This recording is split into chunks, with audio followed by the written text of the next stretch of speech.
Saudara, coba yang bangga punya Yesus boleh dong lambaikan tangan saudara. Kalau saudara tidak keberatan boleh jumpai 2-3 orang di kiri kanan saudara. Katakan selamat ulang tahun, bilang saudara. Ya benar, bilang selamat ulang tahun saudara. Nanti saya jelaskan di belakang saudara. Yuk selamat ulang tahun. Enggak ada yang taat sama pendetanya saudara. Bilang selamat ulang tahun saudara. Haleluya. Kenapa ulang tahun? Karena Pentakosta adalah hari ulang tahun gereja internasional. Di Pentakostala gereja dimulai. Di Pentakostala kuasa Roh Kudus dimulai. Tema khotbah saya hari ini adalah Pentakos, a new beginning. Pentakosta adalah permulaan yang baru. Siapa yang siap diberkati oleh Tuhan hari ini saudara? Haleluya. Mari sama-sama kita akan belajar Pentakosta. Mengapa, apa arti peristiwa Pentakosta bagi kita sekarang? Mengapa gereja di seluruh dunia memperingati hari Pentakosta dengan begitu penting? Banyak orang Kristen tidak memahami kebenaran ini. Karena yang membuat Pentakosta menjadi powerful, menjadi penting adalah peristiwa di balik Pentakosta tersebut. Katakan amin. Karena di peristiwa Pentakosta kita belajar pencurahan Roh Kudus. Gereja tanpa Roh Kudus ibarat tubuh tanpa yang namanya nyawa, Bapak Ibu. Gereja tanpa Roh Kudus ibarat tubuh tanpa roh, mati dan tak berdaya. Reinhard Bonnke, seorang hamba Tuhan, tokoh kegerakan, mengatakan demikian. Semakin sedikit Roh Kudus bekerja di tengah kita, semakin kita perlu merasa, kita perlu menggantikan dengan kekuatan duniawi. Untuk menggantikan dengan kekuatan rohani kita. Banyak gereja tidak bergerak lagi dengan Roh Kudus. Mereka mengandalkan program demi program. Mereka mengandalkan potongan harga. Mereka mengandalkan acara demi acara. Mereka mengandalkan welcome coffee. Mereka mengandalkan yang namanya cake dan seterusnya. Itu semua tidak salah. Tetapi yang membuat saudara datang ke gereja bukan karena pendetanya pembicara terkenal. Yang membuat saudara datang ke gereja karena Roh Kudus yang bawa saudara kemari. Yang bikin saudara tadi nangis dengar penyembahan bukan karena WL-nya suaranya bagus. Tapi yang bikin saudara tadi nangis dengar penyembahan karena Roh Kudus jamah saudara. Amin saudara. Yang bikin saudara bisa angkat tangan di tengah penyembahan. Yang bikin saya bisa berkhotbah memberkati saudara.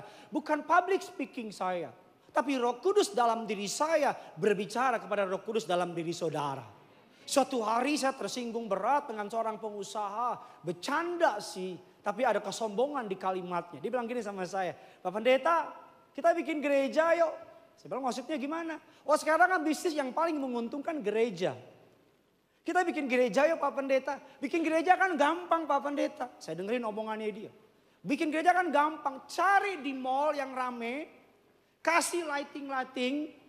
Kasih gelap-gelap. Undang penyanyi-penyanyi artis. Dan undang pendeta yang ganteng-ganteng dan lucu-lucu pasti rame. Saya bilang sama dia, bikin aja Pak. Biar kita lihat gimana gereja Bapak. Saudara kayak gak dukung saya. Saya kayak dukung pengusaha itu kayaknya. Enggak, karena begini. Gereja. Kalau cuma datang, kalau WL nyanyi tanpa urapan Roh Kudus itu karaoke. Amin. Itu apa Bapak Ibu? Karaoke, pemain musik kalau main tanpa urapan Roh Kudus itu cuma jamming doang. Khotbah kalau tanpa urapan Roh Kudus itu cuma performa. Para pengerja Tuhan melayani tanpa urapan Roh Kudus itu cuma mohon maaf pencitraan. Yang bikin saudara pulang nangis ngalamin perubahan bukan pendetanya, bukan gerejanya, tapi Roh Kudus di dalam saudara yang membangkitkan perasaan itu. Amin. Makanya gereja hari ulang tahunnya di Pentakosta untuk mengingatkan setiap gereja agar jangan meninggalkan Roh Kudus. Untuk setiap kali kita membuat program undang Roh Kudus. Menyiapkan khotbah, undang Roh Kudus. Memilih lagu, undang Roh Kudus. Dengar khotbah pendeta, jawab pendetanya. Amin. Makanya di hari Pentakosta, mohon maaf, saya nggak anti sama bahasa roh. Saya pun atas anugerah Allah bisa bahasa roh. Tapi yang ingin saya ajar hari ini adalah esensi. Buat apa kamu di gereja bahasa roh, tapi di rumah kamu bahasa ragunan? Halo? Buat apa kamu di gereja bahas penuh Roh Kudus, di rumah kamu roh halus? Buat apa kamu di gereja geter-geter, sampai di rumah istrimu geter lihat kamu? Karena kamu tukang pukul. Saya nggak pernah terpesona lihat orang di gereja bahasa roh. Sik-sik batu manikam di parjoge. Hei jule. Amin. Ada 3 poin kebenaran pada sore. Biasa sore saudara. Pada siang hari ini. Saudara siap diberkati? Bisa kasih tepuk tangan yang dahsyat dulu bagi Tuhan kita. Mari kita akan belajar Bapak Ibu. Poin yang pertama saya beri judul Pentakosta dan Shavuot. Shavuot saudara. Pentakosta rencana Allah dari perjanjian lama. Orang Yahudi tanpa bermaksud ke Yahudi-Yahudian. Karena jadi orang Kristen gak harus jadi ke Yahudi-Yahudian. Amin. Tapi tanpa bermaksud ke Yahudi-Yahudian. Allah bekerja dengan hari raya Yahudi. Hari raya Yahudi ada 7. Ada dibagi menjadi 2, hari raya semi, musim semi, dan hari raya fallen, musim spring dan musim semi, dibagi menjadi 2. Nah, setiap hari rayanya digenapi oleh Yesus. Bilang amin dulu. Amin. Contohnya Paskah, orang Yahudi sebutnya Pesak. Setiap hari yang hari kemarin sahabat kita Idul Adha, Jumat, mereka bawa kurban orang Yahudi. Digenapi oleh Yesus dengan apa Bapak Ibu? Yuk kita diam-diaman yuk. Digenapi dengan Yesus dengan apa Bapak Ibu? Dan anak domba Allah. Dia mati. Hari raya berikutnya, hari raya yang kita kenal dengan istilah hari raya roti tidak beragi. Kenapa nggak beragi? Karena mereka keluar dari Mesir buru-buru. Jadi mereka nggak sempat beragi. Digenapi oleh Yesus dengan mati dikubur. Ragi itu dalam Alkitab lambang dosa. Jadi roti tidak beragi bicara mengenai roti yang tidak berdosa. Yesus sang roti hidup itu mati dikubur tanpa dosa. Amin. Nah nanti saya bisa belajar semua nanti itu. Ada hari raya Atonement Day, hari penebusan dan sebagainya. Nah Shavuot adalah hari raya panen. Kalau saudara orang GBI ngerti ada istilah buah sulung. Dari situlah kata buah sulung. Hari raya panen. Nah apa yang terjadi di hari raya panen? Dan apa kaitannya dengan yang namanya Pentakosta? Hari raya panen atau Shavuot bagi bangsa Israel adalah hari raya di mana Allah mengirimkan yang namanya 10 hukum Taurat di Gunung Sinai kepada Musa. Yang ngerti bilang amin dulu. Allah menuliskan hukumnya kepada 2 loh batu. 2 loh batu ditulis. Alkitab bilang Musa turun. Itu yang tulis tangan Allah loh. Yang setuju yang ngerti bilang amin dulu. Musa turun dari gunung Sinai samping Tamres. Dia turun, Musa kaget. OMG. Kenapa kaget? Karena dia lihat bangsa Israel lagi buat apa? Titik-titik emas. Apa? Babi emas. Bangsa saya lagi buat lembu emas. Marahlah Musa. Musa banting. Dar. Gimana bunyinya? Mantap. Dibanting itu dia marah. Kita bilang, Musa bilang begini. Yang ikut aku ke kanan. Yang ikut dia ke kiri. Hari itu yang mati 3.000 orang. Alkitab macam 3.000 orang yang mati. Nah, Alkitab bilang lalu apa hubungannya sama Pentakosta? Pentakosta terjadi di hari raya Shavuot. Di hari raya Shavuot. Kalau saudara ingat tadi saya bilang, di hari raya Shavuot 10 hukum Taurat turun dari Gunung Sinai. Ditulis di loh batu. Yang ngerti bilang amin dulu. Tapi di Pentakosta Allah nggak tulis lagi di batu. Roh Kudusnya turun dalam diri saudara, menulis di hati saudara. Amin Bapak Ibu. Allah menuliskan hukumnya di hati manusia melalui karya Roh Kudus. Makanya kalau saudara bohong gak enak, itu Roh Kudus. Saudara khotbah, pendeta lagi khotbah semangat, saudara nggak jawab, tapi nggak enak di hati. Itu Roh Kudus. Yang bilang kasihan tuh pendeta, lo jawab dulu. Robat. Yang menarik lagi Bapak Ibu, kalau kita mundur lagi, di hari raya Sapaut yang mati 3.000. Di hari raya Pentakosta, Petrus berkhotbah, berapa orang yang diselamatkan? Kebetulan apa tidak? Tidak ada kebetulan dalam kamus Alkitab. Amin. Jadi apa yang mau bilang? Alkitab seakan-akan mau bilang begini. Alkitab seakan-akan mau bilang begini. Bahwa dengan kemampuanmu, dengan Taurat itu seperti termometer. Yaitu apa? Cuman bisa ngecek kita sakit. Cuma bisa ngecek panas kita. Tapi gak bisa menyembuhkan. Amin. Makanya ketika Taurat diberikan, Alkitab bilang langsung bangsa Israel berontak. Betul apa tidak? Makanya saya mau tanya. Sekarang dokter itu makin banyak apa makin dikit? Pertanyaan saya, kalau dokter makin banyak, kenapa penyakit makin banyak? Emang gak nyambung sama khotbah saya sih. Cuma mau isengin saudara aja gitu. Tapi maksud saya di hari raya Sapaut, hukum Taurat menelanjangi kehancuran kita. Kerusakan kita, kebobrokan kita ditelanjangi sama hukum Taurat. Dan betapa manusia gak berdaya, gak mampu, gak bisa.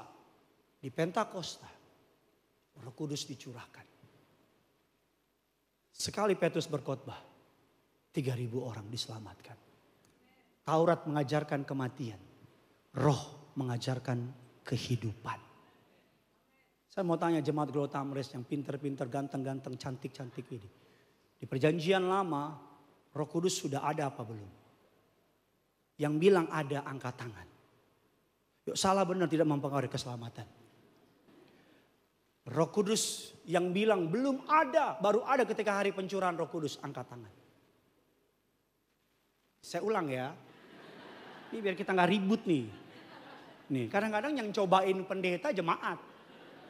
Saya ulang, tolong jawab, salah benar tidak mempengaruhi keselamatan. Coba bilang kiri kanan saudara, lo jawab, lo jawab, lo jawab. Oke? Yang nggak jawab saya doain pulang, nggak bisa pulang. Yang bilang di PL perjanjian lama sudah ada Roh Kudus, angkat tangan. Oke. Yang bilang Roh Kudus baru ada di hari pencurahan, bisa angkat tangan. Oke, sisanya bisa angkat kaki, nggak angkat tangan. Keluar, pulang. Ayo. Lo cuma bikin penuh gereja doang lo.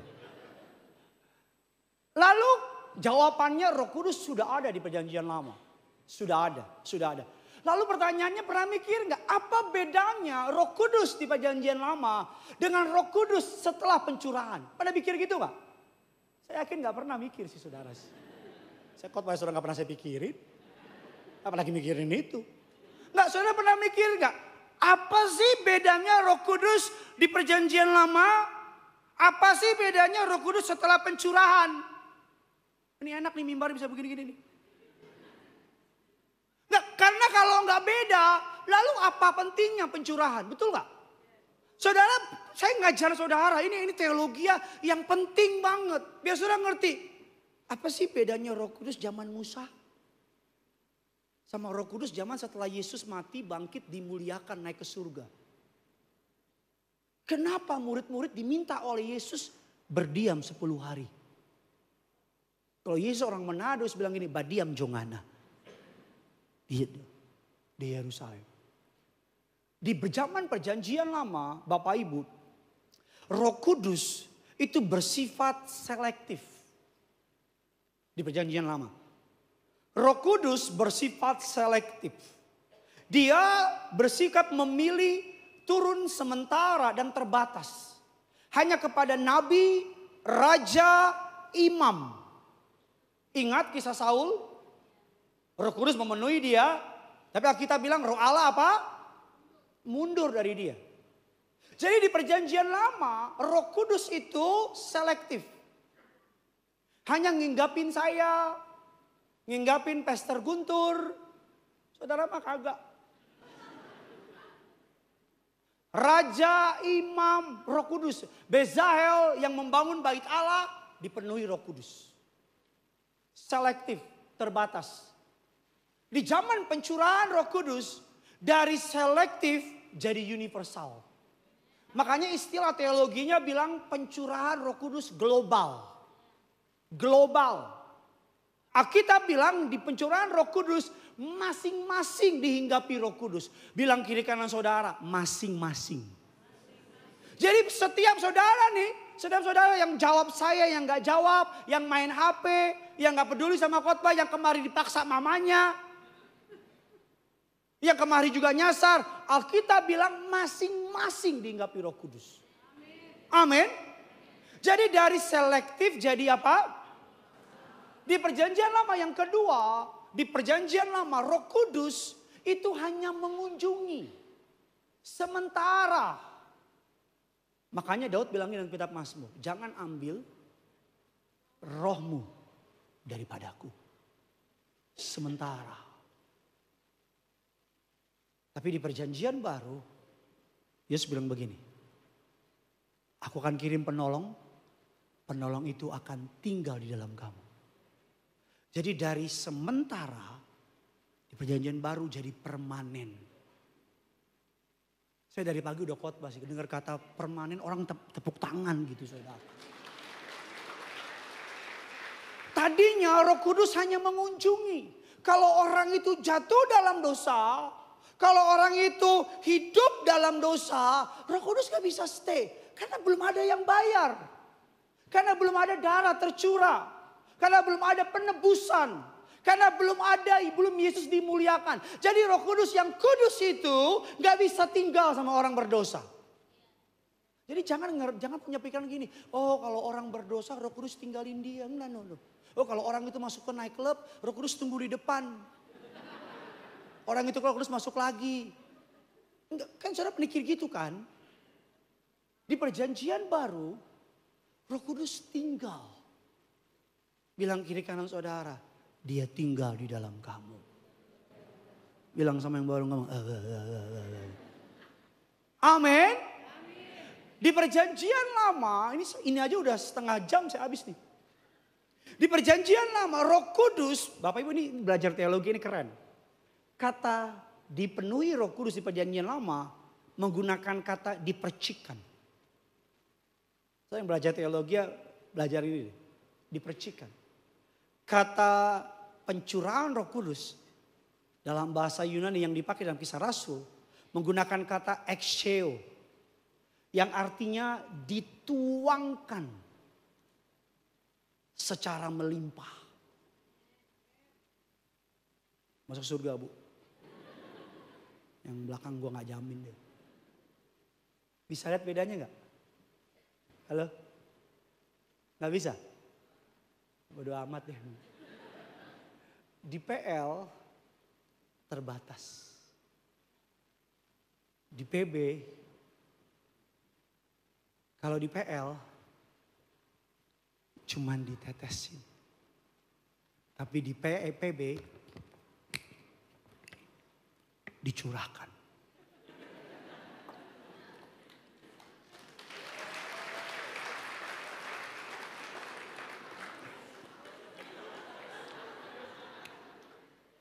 Ini udah 3 gelas karena sesi ketiga.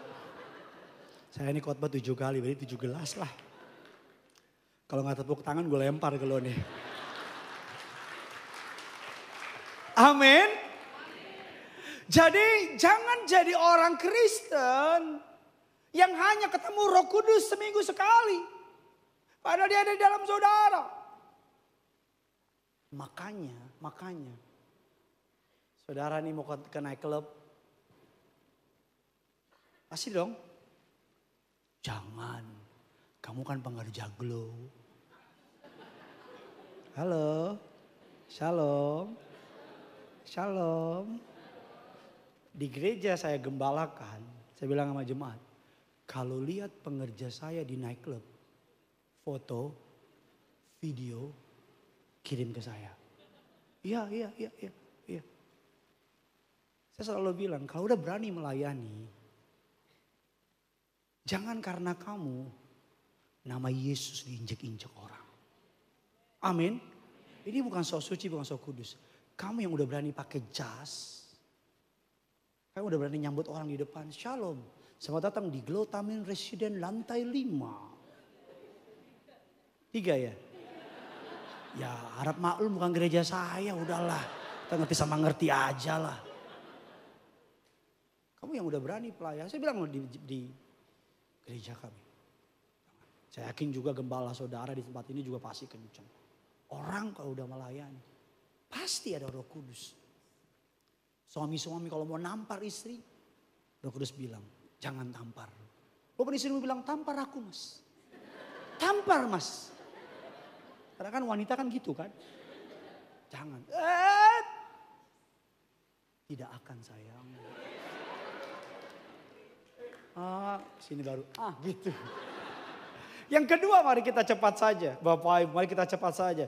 Yang kedua Bapak Ibu. Kebenaran yang pertama adalah Pentakosta Safaut. Dari ditulis di loh batu di luar. Ditulis di dalam. Gampangnya begini. Dari sendirian sekarang ditolong untuk melakukan. Amin. Dulu di luar dia. Jadi gini loh. Yesus itu dia pergi gak ninggalin. Dulu Yesus itu dekat. Tapi ketika dia naik ke surga, Roh Kudus turun. Dia bukan lagi dekat. Tapi di dalam. Keren ya. Keren ya. Betul gak saudara? Dulu cuma apa? Dekat. Sekarang apa?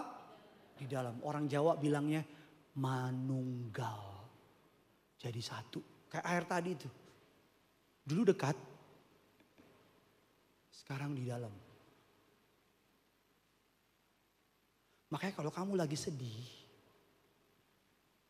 ngomong sama Roh Kudus. Kudus, aku sedih.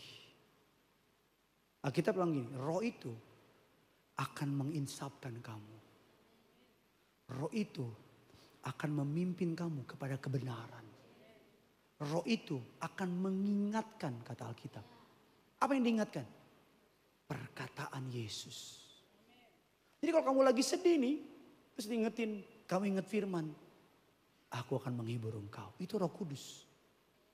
Bukan kakakmu di belakang, aku akan menghibur engkau. Yang kedua, mari kita cepat saja. Menara Babel versus Pentakosta. Apa kaitan teologis antara peristiwa Menara Babel dan Pentakosta? Apa hubungan kedua cerita ini?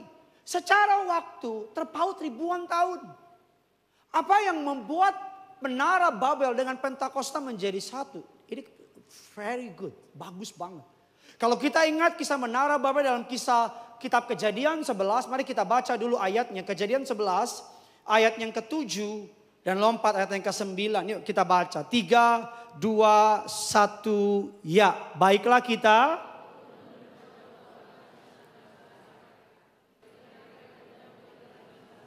Itulah sebabnya sampai sekarang, ayat yang ke-9, nama ayat yang ke-8 demi 9, itulah sebabnya sampai 9.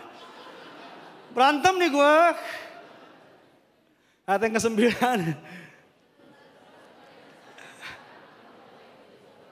Disebut Babel karena disitulah bahasa seluruh bumi dan dari situlah mereka apa? Diserahkan Tuhan ke seluruh bumi. Jadi pada masa itu Bapak Ibu, mereka lagi bangunan di Babel. Mereka bilang satu bangsa, kita bilang satu bangsa, satu bahasa, satu nusa. Itulah Indonesia. Enggak, jadi di Alkitab bilang mereka satu bangsa, satu bahasa. Jadi mereka bahasanya sama. Jadi mau saya bayangin nih tukang lagi maku dibilang, bagi paku dong, nih paku. Bagi semen dong, nih semen. Seperti itu kisah kurang lebih ceritanya. Tapi ketika Allah melihat, karena Menara Babel adalah gambaran dari kesombongan manusia. Ketika Allah melihat mereka ingin menyamai Allah, Allah turun ke bumi. Ngapain dia? Dia kacauin bahasa Babel. Betul? Alkitab yang di ayat yang ke-10 diserahkan mereka ke seluruh bangsa. Bayangin ya. Bayangin mereka lagi maku nih. Tiba-tiba dia bilang begini. Bagi paku dong. Temennya gak ngerti. Aing liar. Aing orang ngartos aing. Temennya cerita lagi ngomong, abu adulai. Ise guar mulai. Ketawa masih Batak tuh. Bener lagi kerja, Allah kacauin semuanya. Jadi mereka bingung kayak seperti itu. Lalu apa kaitannya dengan Pentakosta? Apa kaitannya? Ingat ya, tadi kita bilang mereka satu bangsa, betul? Satu bahasa, betul? Allah apa? Bapak Ibu Allah apa tadi bilang? Edan baru tadi gue bilang. Allah kacauin, betul? Saya undang pemain keyboard dulu deh biar ada sedih-sedihnya nih.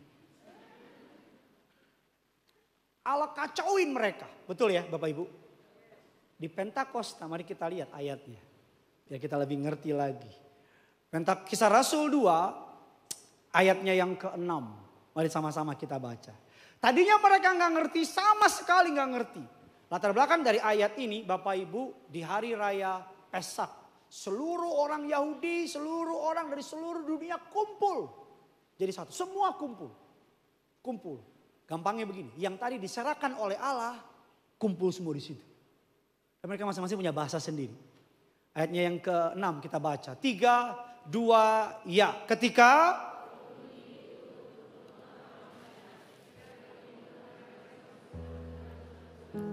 berkata-kata dalam bagaimana mungkin kita, ayat yang ke-8, klik. Bos, tolong bantu bos. Bagaimana mungkin kita masing-masing mendengar dalam bahasa kita sendiri, yaitu di negeri asal kita. Ayat yang ke-9, kita orang Partia, Media, Elam, penduduk Yudea, Kapadokia, Pontus, dan ayat yang ke-10 Firgia, Familia, Mesir, dan yang berdekatan dengan Kirene, pendatang-pendatang dari ayat yang ke-11, baik orang Yahudi maupun baik orang Kreta ataupun kita mendengar mereka berkata-kata dalam bahasa kita sendiri tentang perbuatan-perbuatan besar yang dilakukan Allah. Jadi mukjizat bahasa di Pentakosta memungkinkan semua orang mengerti satu pesan yang sama. Injil Kristus. Sebelumnya mereka terpisah oleh bahasa. Inilah pemulihan atas kekacauan Babel. Gampangnya begini Bapak Ibu. Pentakosta adalah antitesis dari Babel. Pentakosta adalah jawaban dari Babel. Di peristiwa Babel manusia dengan satu bahasa berontak sama Allah. Di peristiwa Pentakosta orang dari berbagai bahasa serentak memuliakan Allah. Di Babel bahasa dipakai untuk kemuliaan manusia. Di Pentakosta bahasa dipakai untuk kemuliaan Tuhan. Amin. Jadi maksud dari ayat ini gini loh. Pada masa itu di Babel Allah pecahin mereka. Tapi di Pentakosta Allah satukan mereka lagi. Makanya gereja jangan berantem. Amin. Sama-sama bilang sama saya, sesama orang percaya kurang semangat, sesama orang percaya pantang berantem. Amin. Pak Pendeta saya percaya barusan percik, puji Tuhan. Saya selam, puji Tuhan. Pak Pendeta saya bisa bahasa roh, puji Tuhan. Saya gak bisa bahasa roh, puji Tuhan juga. Pak Pendeta saya dari HKBP, puji Tuhan. Pak Pendeta saya dari Katolik, puji Tuhan. Halo? Pak Pendeta saya dari Glow, puji Tuhan. Pak Pendeta saya dari tadi, mantap. Betul apa tidak? Saya mau tanya, apa sih bahasa Roh Kudus? Apa sih bahasa Roh Kudus? Bahasa Roh Kudus bukan bukan, itu manifestasi Roh Kudus. Tahu nggak bahasa Roh Kudus apa? Kitab Galatia bilang bahasa Roh Kudus adalah buah-buah roh. Dibuka dengan apa yang pertama di buah-buah roh? Apa Bapak Ibu? Jadi bahasa Roh Kudus adalah kasih. Jadi orang yang penuh Roh Kudus tapi tidak mengasihi papanya, penipu dia. Orang yang penuh Roh Kudus tapi zina jalan terus, penipu dia. Orang yang penuh Roh Kudus tapi nggak ngampunin temannya, penipu dia. Karena William Seymour, tokoh dari kegerakan Pentakosta, bilang demikian. Orang yang penuh Roh Kudus tanpa kasih adalah sebuah kepalsuan. Kamu gak usah bahasa roh deh kalau benci papa kamu. Kamu gak usah getar-getar deh kalau belum bisa ngampunin. Halo? Kamu gak usah pakai bahasa-bahasa roh deh kalau masih jahat sama orang. Kamu gak usah diem dong dengar aku khotbah ini. Yang setuju sama perkataan saya bilang amin. Apa bahasanya roh apa? Apa bahasanya roh apa? Kasih. Kasih. Orang Indonesia bahasa resminya apa? Maka dia bisa bahasa Indonesia. Orang Jepang maka dia bisa bahasa. Suatu hari saya liburan ke luar negeri sama istri, jalan-jalan. Ini bukan sombong ya, bukan. Cuman cerita. Saya waktu itu ke Paris. Lihat Menara Eiffel. Biasa aja kayak Sutet. Tahu Sutet kan? Bener saya datang saya lihat nih. Saya bilang sama istri saya, ini mah Sutet sayang. Cuma tambah-tambah lampu doang saya bilang. Saya jalan nih.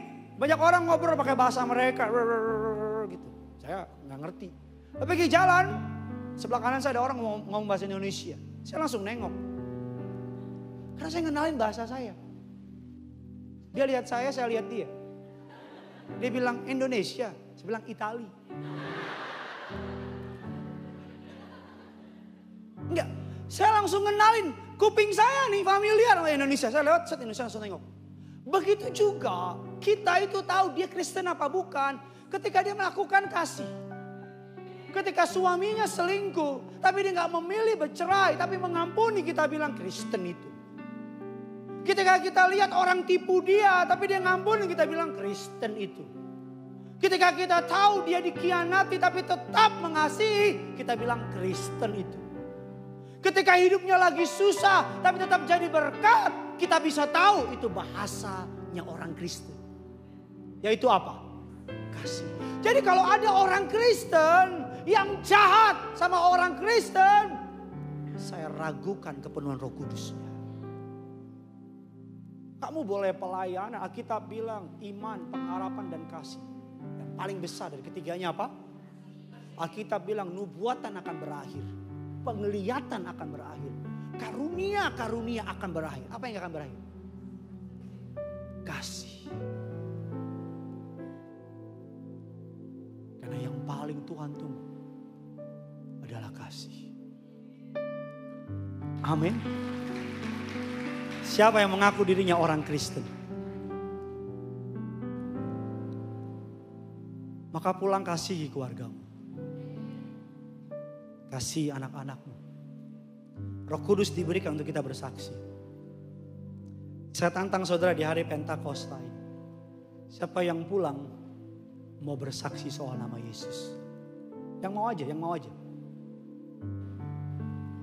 Saya cuma mau ngetes aja. Amin. Gak usah bersaksi, turun. Pak Pendeta saya gak bisa ngomong. Saya gak berani, saya pemalu. Bersaksi gampang kok. Gampang. Kalau di pengadilan saksi cuma ditanya apa yang kamu lihat, apa yang kamu tahu.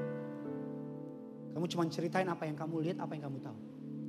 Ceritain hidupmu sebelum ngalamin Yesus. Dan sesudah ngalamin Yesus. Bersaksi gampang apa susah? Gampang, kamu makan bakmi enak di situ.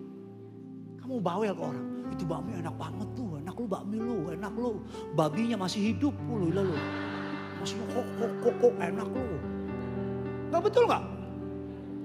Kamu nonton film yang kamu suka, kamu upload 10:10. 10 to 10. Kalau lagi macet tuh 10 to 10. 10. Kesaksian gampang. Istri saya seminggu ini dia panik deh. Aduh sayang. Saya bilang kenapa? Aduh. Idola aku mau bebas wamil. Aduh. Saya bilang siapa? BTS sayang. BTS mau keluar wamil sayang. Tahu BTS kan? Bontot Tanah Kasimanjunta. Itu grup saya yang dirikan itu.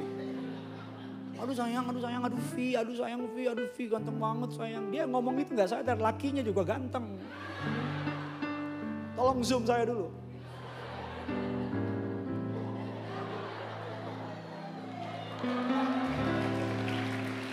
Loh, gantengan saya dari BTS.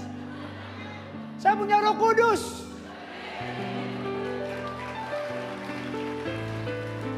Lo awas gak dukung gue lo. Lo kalau sakit minta doa sama BTS sono. Iya, bersaksi itu gampang.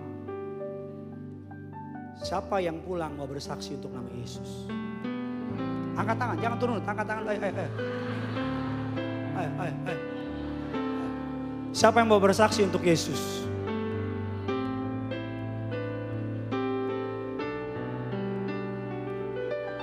Ayo nggak apa, terus. Ini kayak nggak yakin nih ibu yang ini nih. Ini pengerja nih. Lu mah kebangetan lu. Ayo mana? Jangan tutup bibirmu, asik gue lihat deh. Udah. Saya mau kirim ke malaikat. Terus saya WA ke malaikat. 1 orang 1 Injil. Pulang. Gampang. Kamu keluar nih. Kan ada yang di toilet. Bersih. Jangan ngomong makasih doang. Keluarin dong. Gocap. 20.000 deh. Dan pelit lah lu pada lu. 20.000 bilang, Mas, Tuhan berkati ya. Itu masa langsung gak, tumben Mas pasti. Dia tahu kamu baru pulang gereja. Dia akan ngomong gini, orang Kristen baik-baik ya. Betul gak? Jangan kamu di gereja, kayak suku India, naik mobilmu disalib, buka kaca, setan! Sampai Roh Kudus dalam diri kamu ketakutan gitu, Roh Kudus. Mana nih kata Roh Kudus, kok gini amat katanya. Lalu jangan ketawa, lu mikir. Saya tuh kalau lihat orang bahasa roh, saya juga bahasa roh kok. Bahasa roh. Tapi kadang-kadang kalau lihat orang bahasa roh, terus habis saya lihat, aduh Tuhan. Gak usah bahasa roh deh, mendingan deh. Boleh gak? Boleh. Kadang-kadang yang model kayak begitu, biasanya.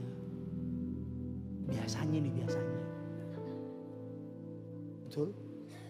Toilet. Saya tadi ke toilet. Saya boleh pesan gak sama jemaat dulu? Kalau ketemu saya lagi di toilet, negor boleh. Tapi kalau kita lagi menyelesaikan tugas, jangan ditegor gitu. Saya sering tuh di mana-mana saya lagi di toilet, jemaat samping saya, Pak, iya. Terus pertanyaannya template lagi apa? Kayang. Lagi kayang. Ya lagi inilah. Nanya lagi apa lagi? Gitu kadang-kadang kita lagi gitu. Karena kalau nggak ngomong cuma liatin. Kita kan nervous kayak. Jadi kalau mau negor, kita udah cuci tangan nih.